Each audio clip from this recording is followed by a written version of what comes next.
Folks, it's me, Denny Carter from Rotoworld and NBC Sports, coming at you for the Week 14 Fantasy Football Q&A on the NFL and NBC YouTube channel.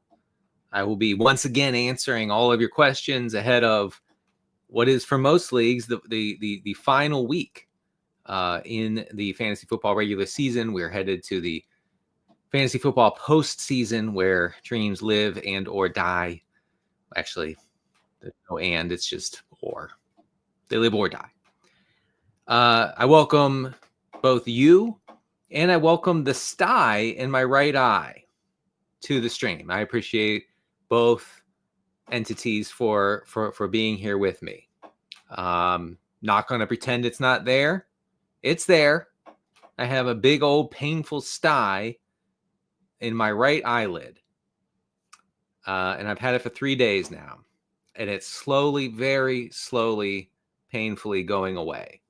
I figure by sometime in mid-2025, the sty will be completely gone. So we are looking forward to that very much. Until then, I suppose I'm just going to have to learn to live with my new friend, the sty. As weird as it looks right now, I looked something yesterday morning. I actually looked something like Rocky after a few rounds in the ring with Apollo Creed in Rocky 1, where Rocky's face is so swollen, his eye is so swollen that he asks his trainer to cut. He says, cut me. And they actually have to cut his eyelid. It's disgusting. It's a horrifying scene. It actually makes Rocky like a low-key like horror movie, that scene. I don't need that, but I thought I actually kind of thought I would need that yesterday morning, because this baby was swollen, man.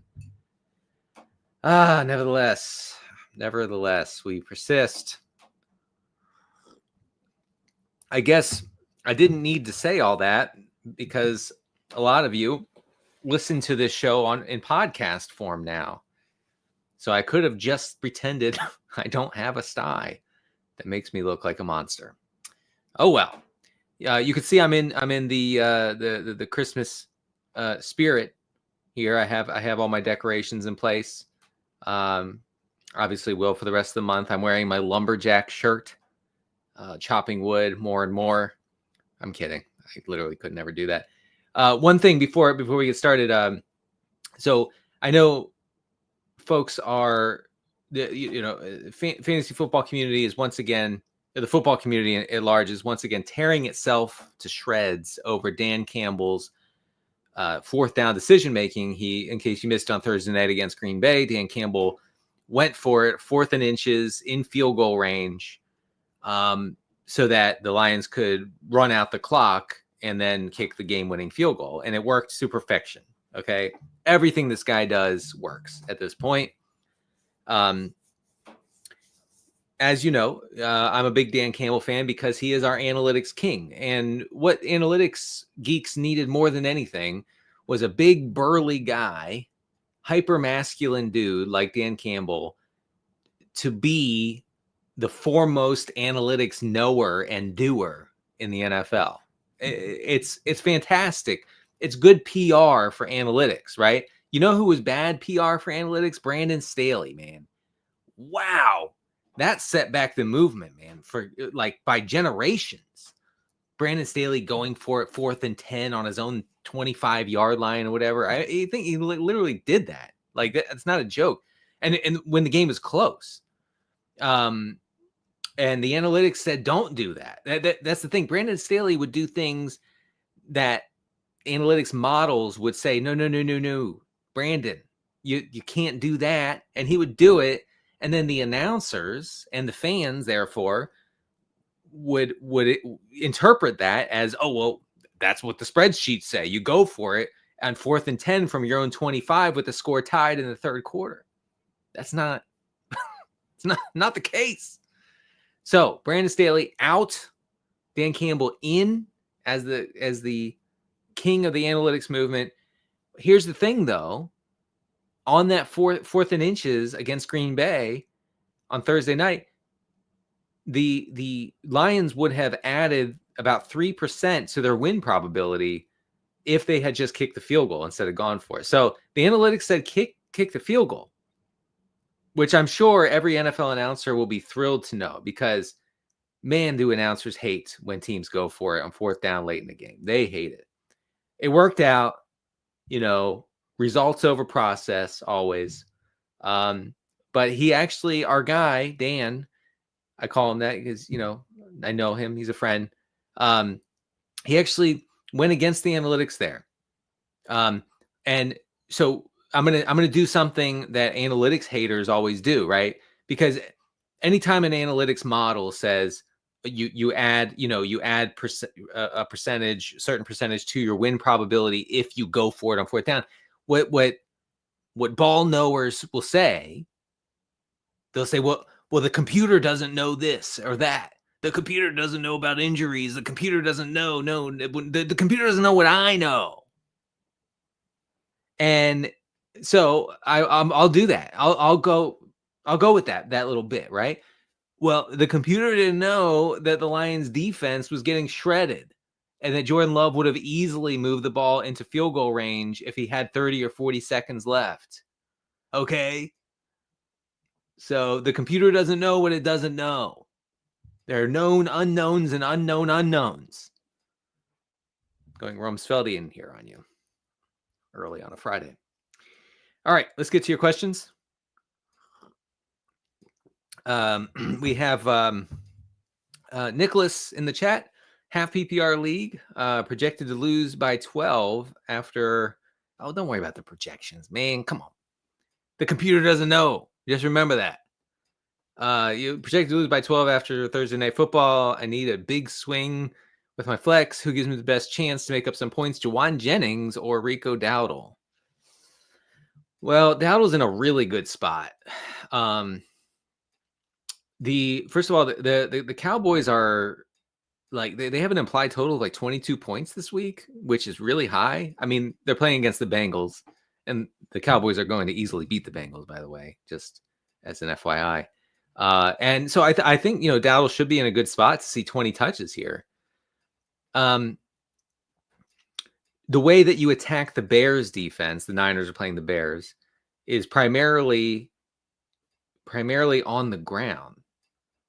It's a really good spot for Isaac Guerendo. And I'm sure folks will ask me about Guerendo a lot here. My stance on Guerendo is you need to find a way to start him. Whether that's benching a wide receiver 3 or your RB2 or like your normal RB2, whatever, you need to find a way to get him in your lineup. I would lean Dowdle here, is what I'm saying. All right, big dog. Call me big dog again. Stashing running backs for the playoffs, which should be the odd man out. Jalen Warren, Tyler Algier, Tank Bigsby, Ray Davis, Blake Corum. I guess, yeah, toss Tank Bigsby back to the waiver wire. The Jags can't run it anyway, so who cares? Any thoughts on whether Michael Penix Jr. would have any juice if Kirko Chains is benched? Can we please be done with Kirko Chains? It may be the worst bit in the history of the league. This Kirko Chains thing. It's not funny. It never was. Michael Penix would be way better for fantasy than Kirk Cousins right now. Like I'm fairly certain of that. Not only would Penix be a better fantasy option himself, but he would be better for fantasy for the pass catchers, for London, for Mooney, for McLeod, for maybe even for Kyle Pitts. Who knows? In Superflex leagues, you could do a lot worse than to stash Michael Penix. I don't know that question. Raul, you need to tell me your players if you want your answer correct. Lanny's in the chat. Do I start Otten or Disley, or do I play both and sit MVS? Ooh, that's interesting. So I wrote up the Raiders Bucks game in the Funnel Defense report. If folks want to check that out on the Rotoworld site, I think it has a lot of shootout potential. 46 point total. Both the Raiders and the Bucks are pass funnel defenses, right? And so there should be a lot of dropbacks. I know Otten didn't do much last week. Disley is in a quietly great spot against a Chiefs defense that gives up the second most tight end receptions and the most tight end yards on the season. Again, I know Disley's coming off a disappointing performance last week against Atlanta, but it was a very freakishly, weirdly low volume situation for the Chargers offense. So don't hold that against my guy Will. Yeah, what I would say, Lanny, and you probably know this is coming, is that Otten and Disley are better options this week than MBS. I refuse to believe that MBS is going to continue to get away with it. And cut to Sunday, and MBS gets away with it easily. Nevertheless, Christopher is in the chat. I have Chargers defense for the playoff run. Should I pick up Falcons?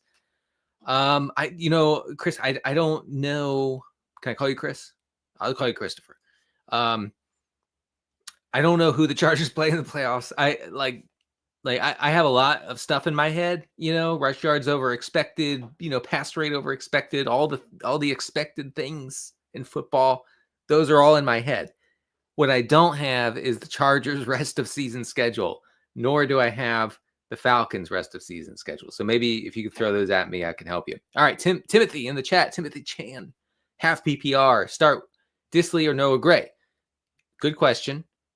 So Noah Gray still only running around on about 50% of Mahomes dropbacks. It's not a bad spot for him, but I would go with Disley for aforementioned reasons. Timothy has one more question. Start DK Metcalf or Darnell Mooney. I understand the concern with Kirk Cousins. Mooney is in a great spot. Nobody can run the ball against Minnesota. And even though the Falcons, they clearly want to be a run first team, I think they will be forced to throw the ball a lot here. That should be good for Mooney. The Vikings are also allowing a lot of downfield receptions, and that's Mooney's thing. Lindorphins is in the chat. She says, happy Friday. Happy Friday to you. It's Friday once again, as David Lynch might say. Have to pick up 2 or bench 1 and half PPR. That's confusing. Okay. Pick two. Neighbors, Judy, Ken Walker.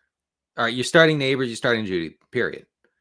And then if Brees sits, would Braylon Allen bump those other 2 out?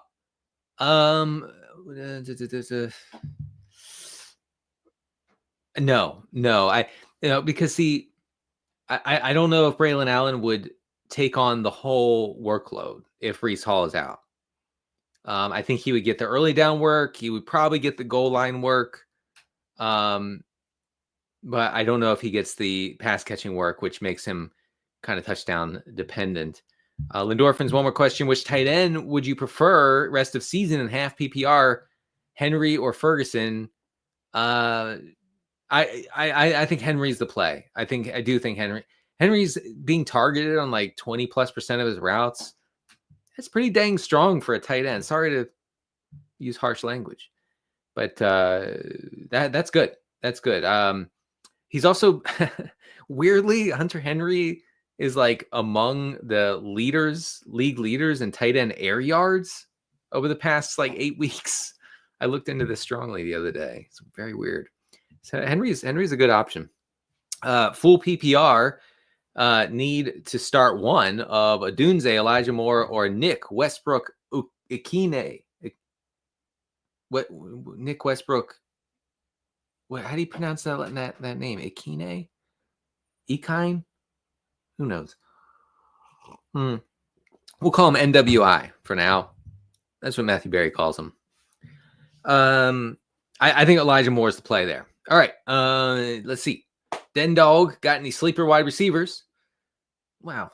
I mean, Parker Washington might have to get down and dirty in 14-team leaving Metcalf Metcalf will play. DJ Moore will play.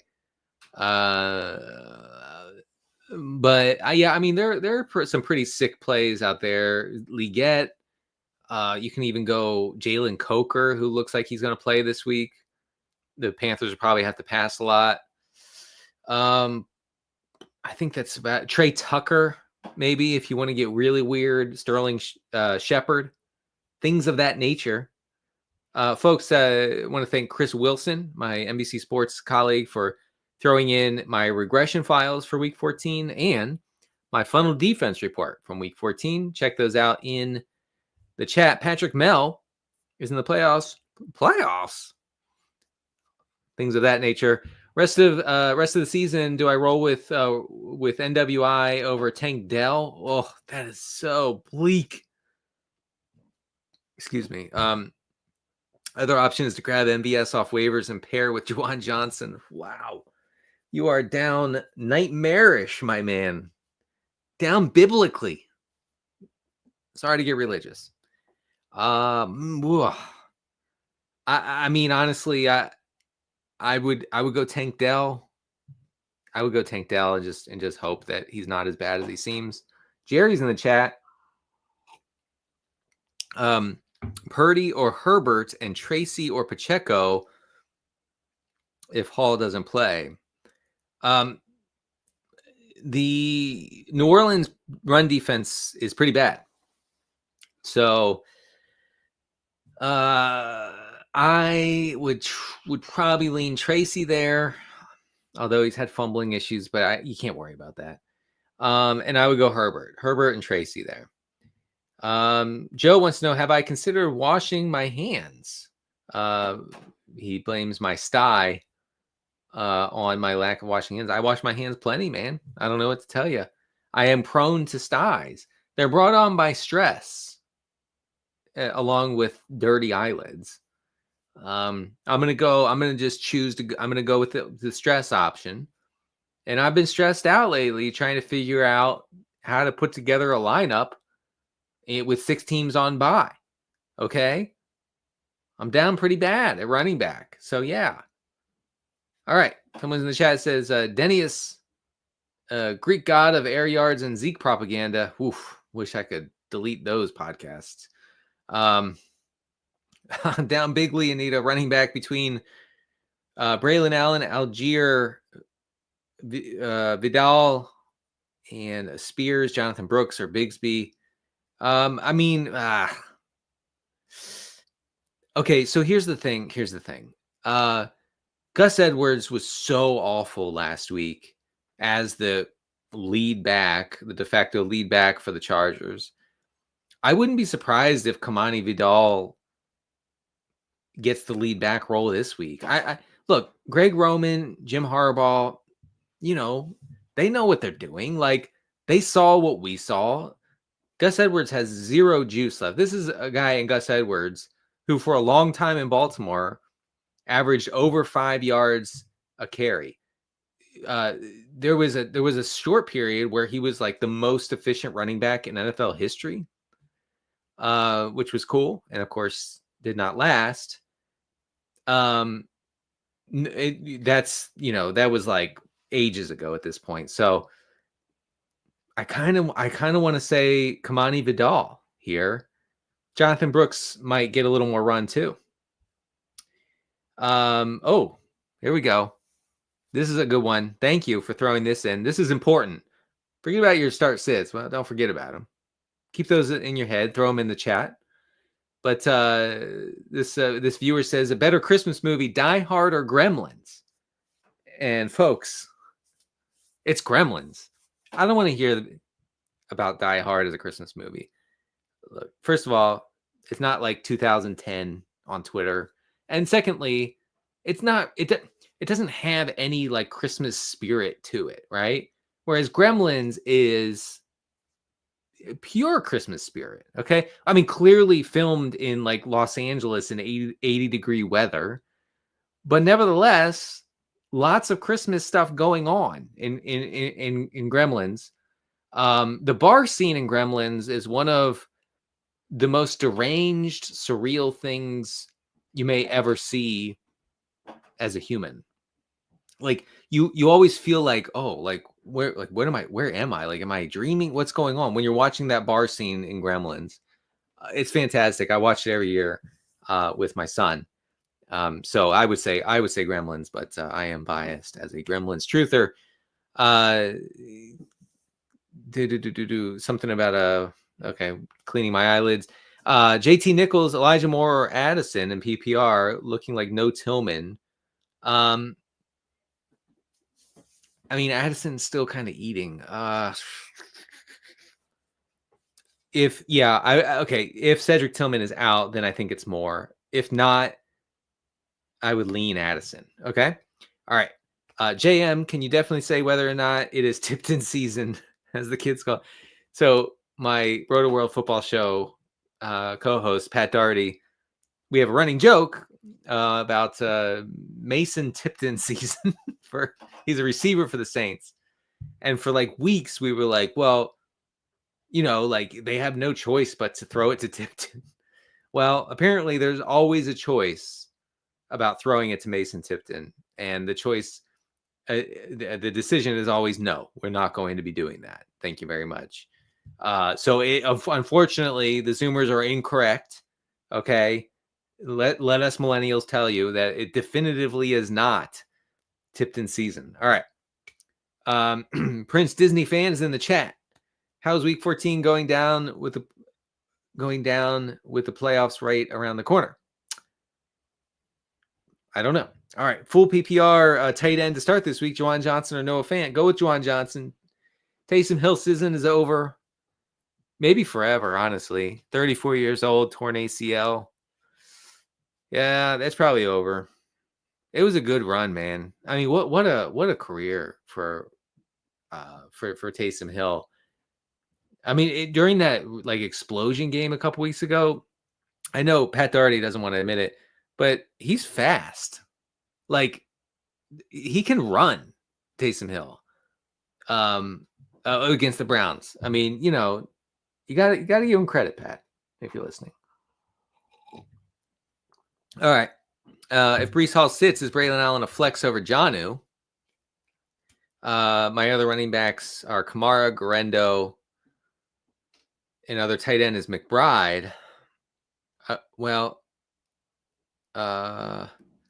got to. I mean, you got to start Kamara and Garendo. That's so you're saying as a flex.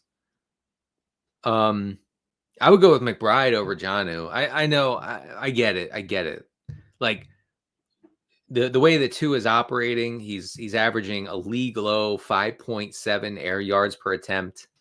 Like that just spells like Jonnu production, right? So I understand if you want to play Jonnu. Oh, it's non-PPR. Yeah, so I think McBride's the play.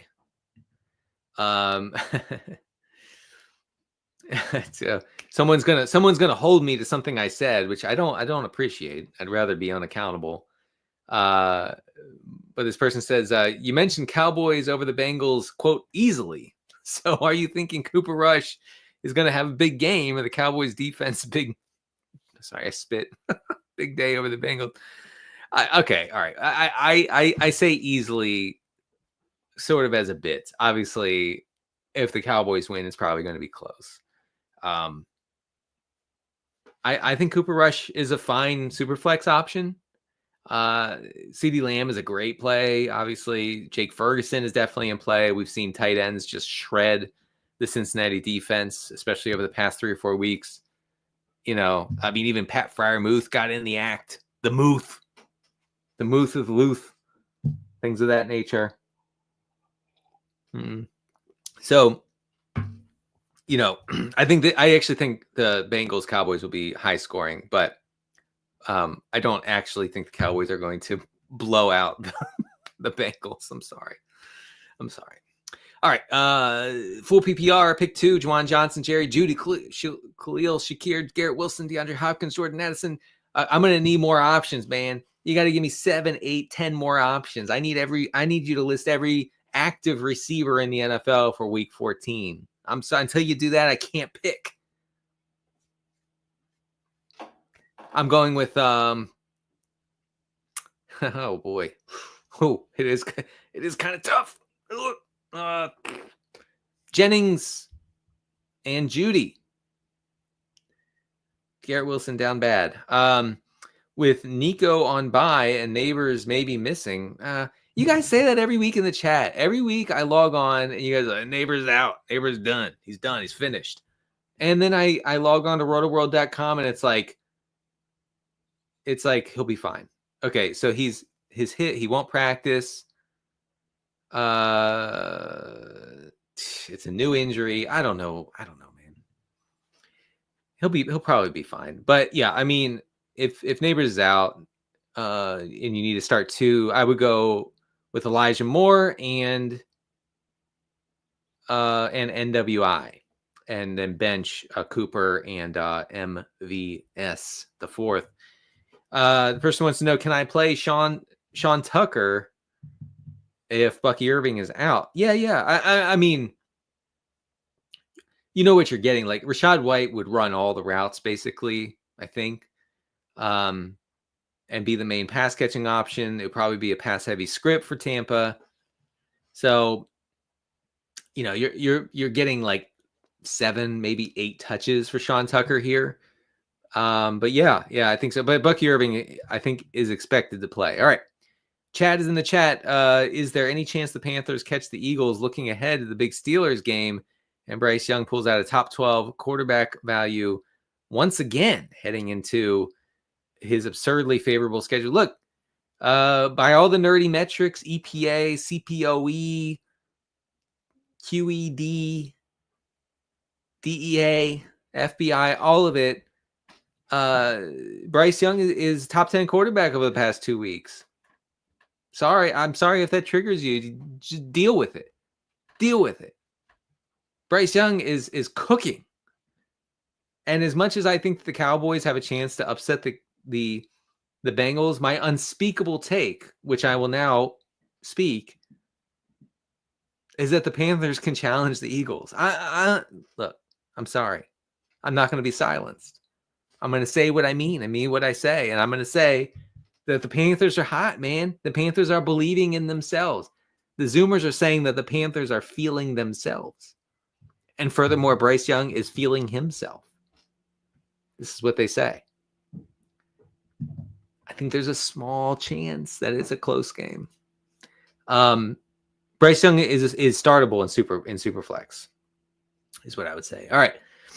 Charger schedule is the Chiefs. Oh, okay. So you're talking about the defenses. So the Chiefs, Pats, Bucks, Broncos, Raiders. That's not a good schedule. That's not a good schedule at all. Defensively, I mean. Okay. Who would I roll with rest of season? Kyler or Nix? I don't have their schedules in front of me, but I would go with Nix. And then you need 3 receivers and 2 running backs and a flex. All right, go with Bucky Irving and I don't know, man. And Breece Hall if he plays, if not Chuba, and then 3 receivers. So Evans, yeah, you go with Evans, you go DJ Moore, you go with Toad. Oh, are you talking about Ladd McConkey? That's funny.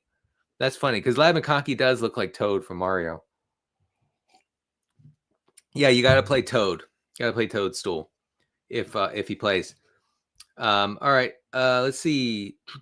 Robert wants to know, Will Dissly or Evan Engram in standard?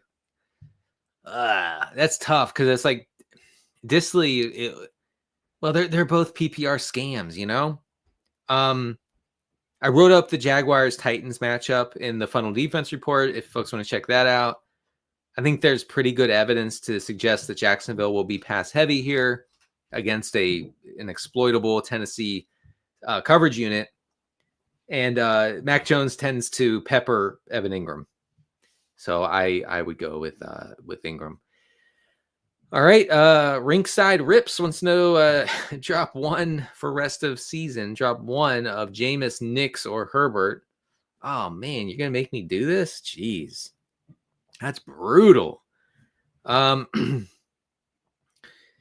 Okay, well, I gotta check something now because I don't want to steer you wrong. The Browns schedule, they play the Steelers this week. They play Kansas City the following week. They play the Bengals in week 16, and then the Dolphins in week 17. That's a pretty sweet setup. I guess I would drop Herbert. I don't love to say that, but whatever. All right, let's get down to some more questions here. Sit one, Beans wants to sit one in full PPR. DJ Moore, Calvin Ridley, Jacoby Myers, or BTJ. You sit one. Sit one. I guess. I guess Brian Thomas. I don't know. I mean, DJ Moore is seeing a bunch of screens, so that's so valuable in PPR. Ridley is dominating in air yards and targets. Gets a good matchup. I guess Myers is banged up, so it's either bench Myers or Thomas. I'd bench Myers. Go ahead and bench Myers. I can't tell you to bench. I bench Thomas. All right. Omar's in the chat. Need to sit one between Keenan Allen, Khalil Shakir, and DeAndre Hopkins. I'm torn on Allen and Hopkins too in one league. I don't know which washed veteran receiver to play.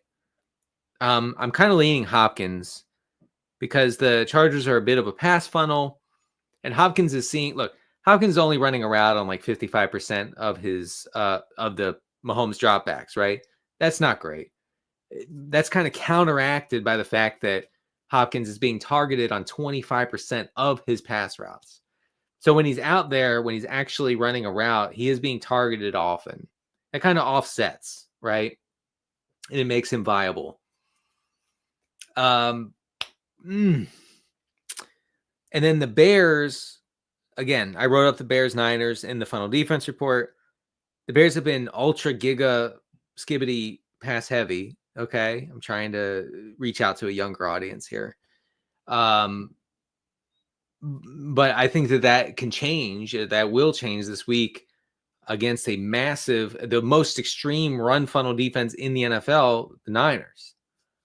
So that could strip away some of that volume that we've enjoyed for Keenan Allen. Shakir's not really on my radar here, because this looks like a game where the Bills can be run heavy, and when they can be run heavy, they usually are.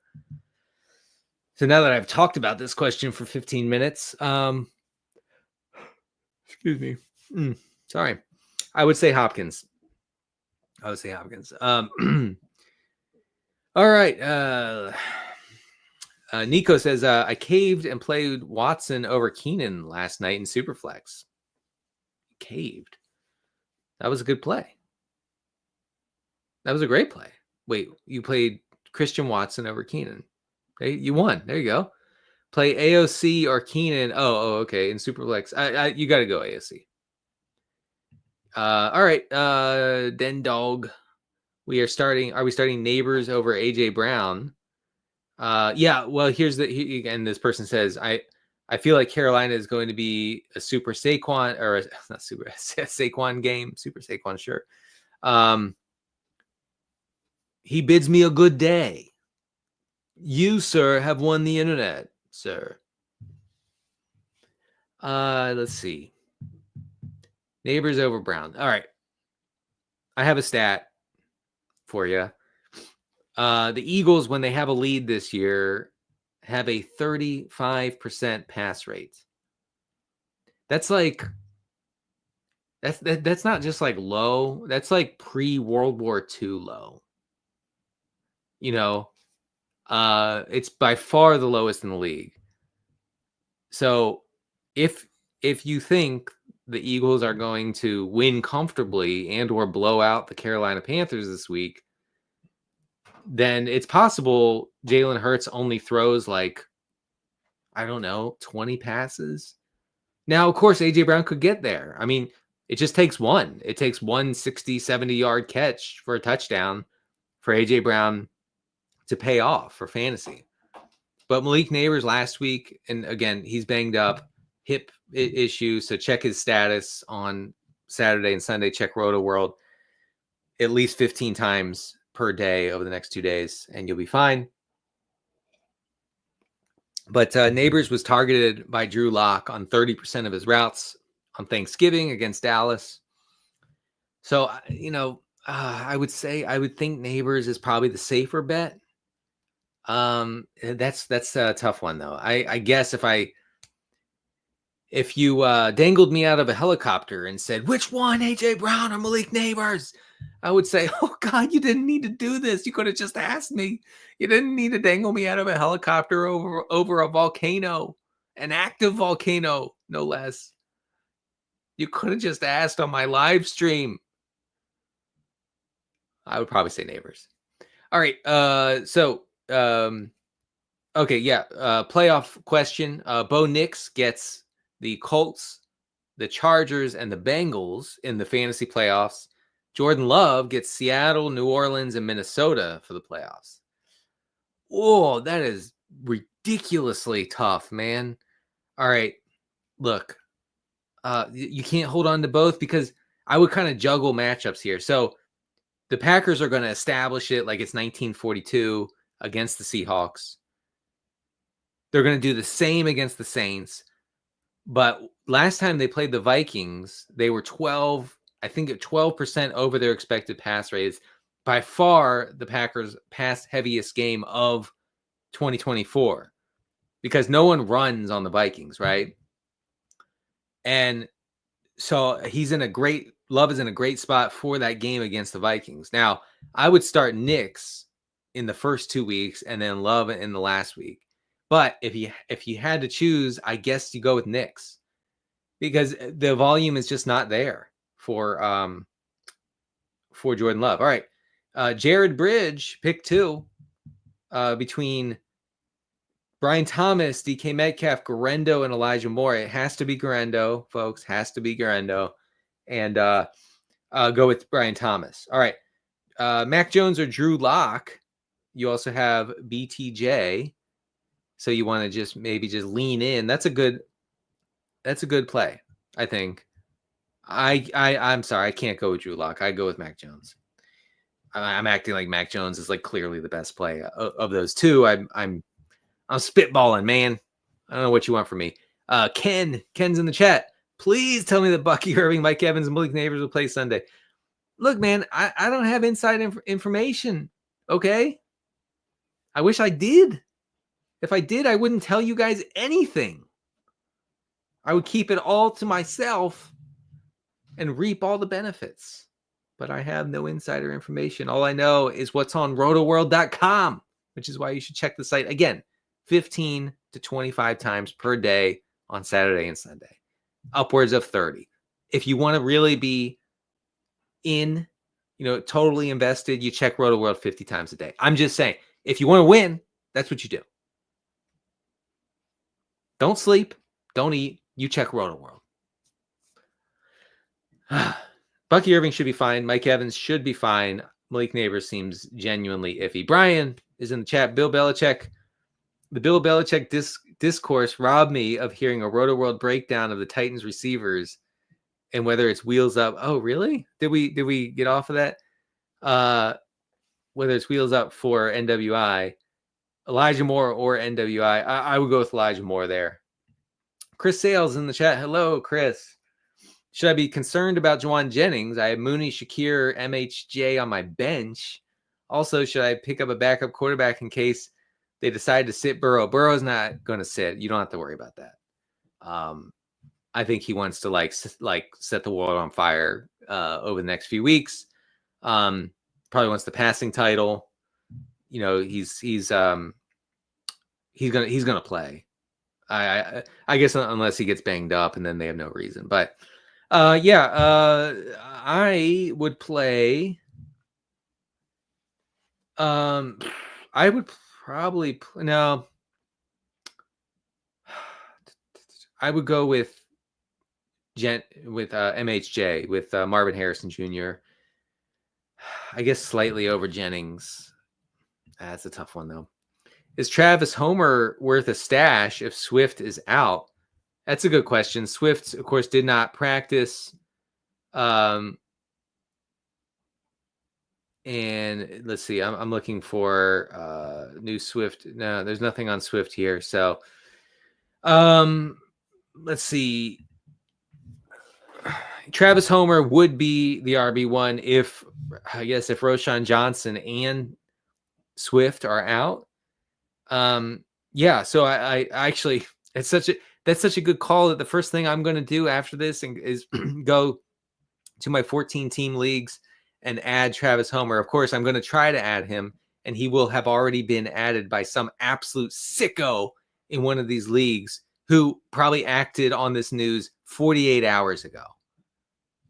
Because that's how 14 team leagues are. You never get over on anyone. Okay. There's always some absolutely deranged sicko who stashes Travis Homer. It's just honestly, it's too much. It's disturbing behavior. Okay. Please, Charlie, let me pick up Travis Homer. All right. Nick's in the chat. With Breece Hall and Kenneth Walker. Oh, like if Breece and Walker are out, who ranks higher between Charbonnet and Braylon? I would say Charbonnet. He'll see more of the work. Lend me your power, Nico says. All right. San Francisco caved and played. Oh, you already asked me this. I think you already. All right, Sir Dennington. Will Parker says Sir Dennington. It's actually Sir Dennington. Dennington C. Carter the 8th. Thank you very much. I need to figure out my flex and half PPR this week. Start Pollard, Juwan Jennings, or Jerry Jeudy. It's Jeudy, man. It's Jeudy. Go with it. By the way, Jay Croucher on today's Fantasy Football Happy Hour, he mentioned that right now, Jerry Jeudy's over-under on receptions for this week is 4.5. 4.5. If you would have asked me, if you said, hey, again, holding me out of a helicopter, saying I'm going to drop you if you don't answer me, I would be crying and throwing up, and I'd say, oh, God, you don't have to do. But if you say, well, guess what the over-under is for Jerry Jeudy receptions against Pittsburgh, I would say, I don't know, 7.5. It's 4.5. He's going to get that. He's going to get that. He's going to clear that on Jameis Winston's 10th drop back of the game. All right. Robert wants to know Ingram or Disley? Lots of question marks here. I'm just trying to convey Robert's urgency here. It's Ingram. All right. Lost CMC, Dobbins and Mason. We got my week 14 bye. Congratulations. No Grendo available. Got Vidal and Ray Davis. Thoughts? Would you drop Koo for Tucker? No, man, no. Oh, I'm glad you mentioned this. So, Younghoe Koo, no longer fantasy relevant. Well, I should say not for this week, certainly. The Falcons being significant underdogs. We don't play kickers attached to underdogs. So you got to do away with this idea of Younghoe Koo as an every week starter. He's not. It's more of a streaming option at this point. Okay, so Koo, no Koo. Justin Tucker, look, I'm a big believer in just getting field goal attempts. Like we just want our kickers to attempt field goals, but there is a breaking point where a guy is missing so often that we can no longer really consider him a weekly option. And Justin Tucker, he got there 2 weeks ago. Okay. For now, I don't know if it's over for him forever, but it's over for him right now. And the Ravens aren't playing this week anyway. Matthew Wright should be out there. I'm trying to think of some other. Jason Sanders from the Dolphins is in a good spot. Whoever's kicking for the Bengals right now, I can't look it up. Can somebody look up who's kicking for the Bengals this week and throw it in there? Because I think I saw McPherson is out. So anyway, neither Tucker nor Koo is a good option going forward. All right, Rob H is in the chat. If I need ceiling, should I roll with Herbert or spot start Russ or Caleb?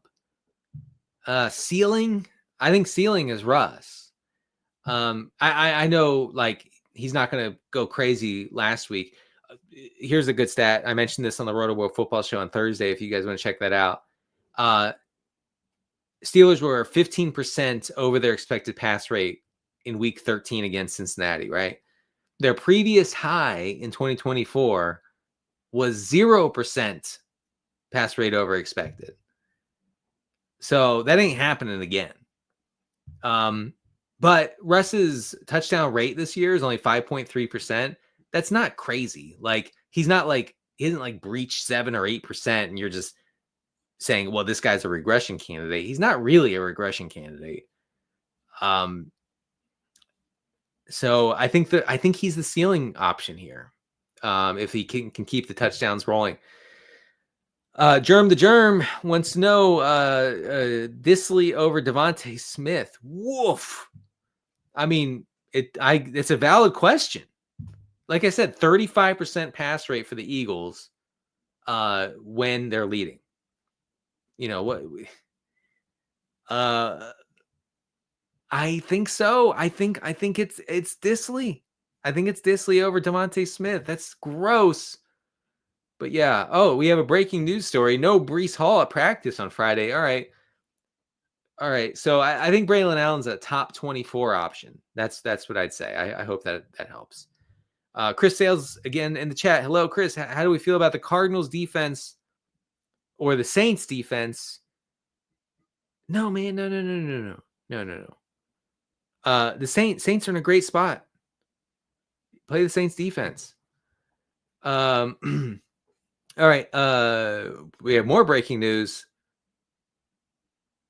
Sorry. That was not all right. Come on, man. Come on. We don't make those jokes in the chat. Cooper or Addison. It's Addison for sure. Disley or Ferguson. It's Disley. And then this week I like Herbert over Caleb Williams. Someone says I'm withholding information. I'm not. I promise. Jordan Love or Jameis rest of season. Go with Jameis, man. Go with Jameis. Don't get bogged down in the real football stuff. I feel like fantasy folks sometimes get trapped with this, like, oh, I can't go with Jameis because he throws pick sixes. Who cares? This is fantasy football. That's good. What if I told you that throwing pick sixes is actually good? Would your mind be blown? Because it's true. I love when Jameis throws a pick six. I love it. Because that just means we're about to get an entire drive of Jameis hurrying up the offense, dropping back 6, 8, 10 times, and throwing to his weapons, which are pretty good. Jerry Jeudy's Jerry Rice. David Njoku's basically a receiver at this point. Elijah Moore, he's alive. He's out there. So don't get discouraged with the pick sixes. Who cares? Go with Jameis. I'm going to get some nerdy stats in a second. Disley or Otten, I would go with Disley. NWI, MBS, FBI, CIA, or Vidal in PPR. I guess NWI, but I mean, you just got to hope that the touchdowns keep moving. I lost the comments here for a second. Sorry. Oh, Cade York. There. Thank you. Chris Sales. Thank you very much. Cade York is kicking for the Bengals this week. He makes for a decent streaming play. All right. Jay McLaughlin is in the chat. Start 2 flexes in standard. Braylon Allen, Brian Thomas, Devontae Smith, and Gore Vidal. I'm sorry, Kamani Vidal.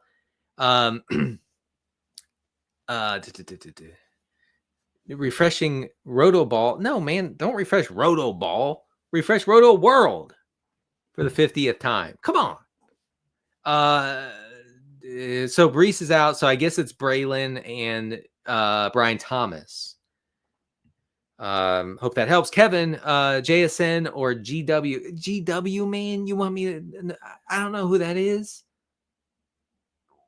You want me to just figure it out by GW? Garrett Wilson? Just put in Garrett Wilson. Just type it out. Sorry, I'm worked up. I'm not mad, Kevin. I just want to be clear. I'm only disappointed. JSN, I guess. Kirk Cousins, A-Rod, or O'Connell. In parentheses, desperate. Thank you. Before you put desperate in there, I didn't know you were desperate when you're asking me if you should start the ghost of Aaron Rodgers, the ghost of Kirk Cousins, or Aiden O'Connell. I guess Aiden O'Connell. Juwan Jennings or Lad McConkey. McConkey's banged up, but I would go with McConkey there. Ken wants to know if DJ Moore doesn't go. I think he will. But who would be a stand-in for from the waiver wire? Elijah Moore, MBS, or Parker Washington. Parker Washington's a decent play. I would go with Elijah Moore. Myself, Quentin says, yeah, it's an inside joke, but I'll get to the question. Calvin Ridley, MHJ, or BTJ. The kids, they love their acronyms. Ridley is, okay, so you're sitting one. So you sit Marvin Harrison, who is mid. All right. Alicia says, for weeks 16 and 17, who would you rather have? Cup at the Jets, Cup versus Arizona. Okay, so Cooper Kupp plays the Jets in Arizona. Jonathan Taylor plays the Titans and the Giants. Is it PPR? Well, I guess I would lean Cup there. All right, I'm going to share some nerdy stats with you, and then I'm going to head out in a few minutes here. I forgot to do. So we're going to go from week 7 on. We're going to check rush yards before contact per attempt. It's a nerdy little metric that has helped me identify good rushing matchups. And this is narrowed down from week 7 to 13. The Bears are giving up the league's highest rate of yards before contact per rush. The Steelers actually are giving up the second highest, which is surprising. Could be a good spot for Nick Chubb, perhaps, but he split the backfield last week with Jerome Ford, so that's a tough one. But it's not the worst. It's not the worst matchup. The Cowboys are third. Chase Brown is in a crazy good spot. Like, let me just tell you something, right? If you have Chase Brown rostered and you go into Monday night down by like 20, you can lock it in. He's gonna win it for you. And if you are facing Chase Brown and you're up by 15, 20, 25 points, and you're this week's, it's not over. You're done. I'm sorry, you're finished. Like, don't even watch the game. Okay. Don't look at your fantasy scores on your laptop or your tablet or your phone or whatever the Zoomers do. Don't look at it. You're done. You're finished. Chase Brown's gonna get you. Panthers allowing the 4th highest rate of yards before contact per attempt. Saquon is in play for 200 plus yards. Rams are 5th here. It's a great spot for James Cook. Underrated, a quietly good spot for Ray Cook. And then we have the Browns 6th, the Commanders 7th, the Bills 8th. Kyron Williams is in a decent spot if game script can stay somewhat decent. Go to the bottom of the list here. Teams allowing the fewest yards before contact per attempt. Broncos are the best in this category, but are they playing this week? No, they're not playing this week. Eagles are second best, so it's just an absolute nightmare, giga nightmare, skibbity spot for the Panthers running backs. Jets are third best in this category. Really not a good spot for the Dolphins running backs. Packers are 4th. Dolphins are 5th. So not exactly like a smash spot for our guy, Braylon Allen. So there you go. Those are your nerdy stats for week 14. I'm going to try to answer a few more. I have about 5 minutes left. Let's see. Dolphins defense against the Jets. Saints are available. Hard to trust the Saints. Dolphins are probably a better play, I'd say. Nick wants to know, last time the Chiefs played the Chargers, it was low scoring. I mean, every Chiefs game is low scoring because they're the most boring team in history. Everyone has a right ranked higher. Oh, I'm sorry. Everyone has ranked higher, but should we pivot to Cincinnati kicker or other teams? I mean, I think what's his name? I forget his first name. Right, Matthew Wright for the Chiefs. I think he's a fine play. Cade York is a little bit of a loose cannon. So I would go with Wright. Chris Sales says, kicker question. There's always time for a kicker question. Chris, you know this. I'll never not answer a kicker question. Okay. It's in my contract. John Z. Parker Romo the 8th Esquire, or Cameron Dicker or Cade York. I'd go with Parker Romo, or I think he just goes by Romo now. He changes his name every week depending on if he's had a good week or not. All right, let's see. Jonnu Smith or any other tight end. That's funny. Any other? I mean, Jonnu Smith is a good play if that's what you're asking. This person also wants to know Westbrook Akine or DK Metcalf. I would go with DK. DK had a 55% air yard share, 31% target share last week. So you could do worse. Riaz in the chat. Riaz says full PPR start 3 between Tracy, Bucky Irving, Garrett Wilson, Garendo, and DK. Those are some good options. Has to be Garendo. If Bucky Irving plays, got to be Bucky Irving. That's 2. And then I would go with Garrett Wilson. I know. Sounds gross, but you got to do it. Darnold or Jameis. I'd go with Jameis. All right, folks. That'll do it. I appreciate you joining me once again for this Friday chat. I will be back next Friday on the NFL and NBC YouTube channel. Until then, check out my regression files piece and my funnel defense report on Rotoworld. And remember to check Rotoworld upwards of 287 times this weekend. Until then, good luck to you and only you in week 14.